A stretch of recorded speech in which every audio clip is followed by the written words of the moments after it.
Hello friends. आज मैं आपके लिए फिर से एक नई कहानी लाई हूँ, नई जोश और उमंग के साथ। हमारी कहानी का शीर्षक है बैल का दूध।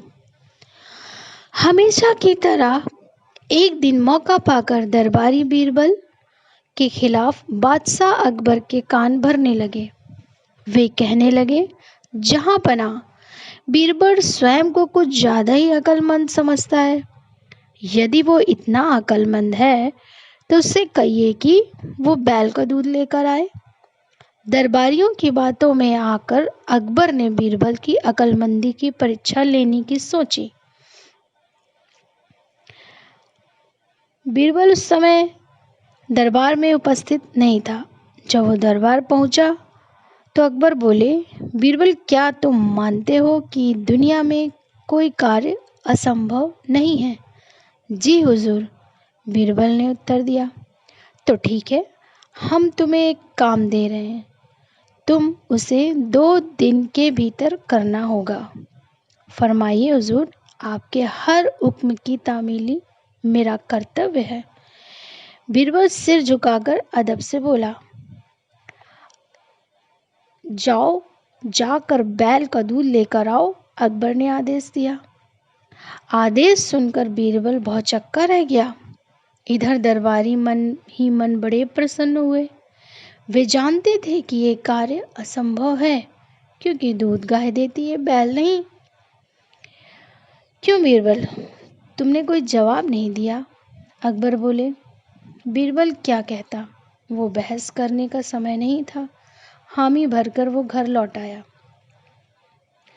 घर आकर उसने गहन सोच विचार किया, अपनी पत्नी और पुत्री से भी चर्चा की। आखिरकार सब ने मिलकर एक उपाय निकाल ही लिया। उस रात बीरबल की पुत्री अकबर के महल के पीछे स्थित कुएं पर गई और पीट पीट कर कपड़े धोने लगी। अकबर के महल की खिड़की उस कुएं की ओर खुलती थी। जोर जोर से कपड़े पीटने की आवाज़ सुनकर उनकी नींद खुल गई। खिड़की से झांकने पर उन्हें एक लड़की कुएं पर कपड़े धोती हुई दिखाई पड़ी। अकबर ने वहीं से चिल्लाकर उस लड़की से पूछा, बच्ची, इतनी रात गए कपड़े क्यों धो रही हो? बीरबल की पुत्री बोली, हुजूर, मेरी माता घर पर नहीं है। वे कुछ महीनों से अपने मायके में हैं। उनकी अनुपस्थिति में आज मेरे पिता ने एक बच्चे को जन्म दिया है। दिन भर मुझे उनकी सेवा ससुरा करनी पड़ी। कपड़े धोने का समय ही नहीं पाया, इसलिए रात में कपड़े धो रही हूँ। कैसी विचित्र बात कर रही हो बच्ची, आदमी बच्चे पैदा करते हैं क्या? अकबर कुछ नाराजगी में बोले। करते हैं हुजूर, जब बैल दूध दे सकता है तो आदमी भी बच्चे पैदा कर सकते हैं, बीरबल की पुत्री ने उत्तर दिया।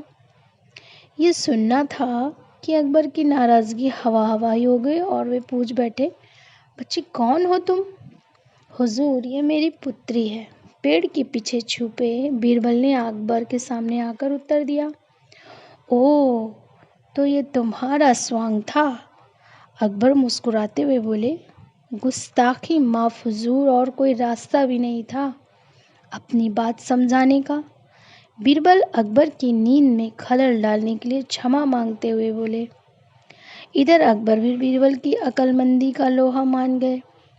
अगले दिन रात का पूरा वृत्तांत दरबारियों को सुनाते हुए उन्होंने बीरबल को उसकी अक्लमंदी के लिए सोने का हार इनाम में दिया। दरबारी हमेशा की तरह जल बुनकर रह गए। तो ये थी आज की हमारी कहानी, बैल का दूध। Thank you.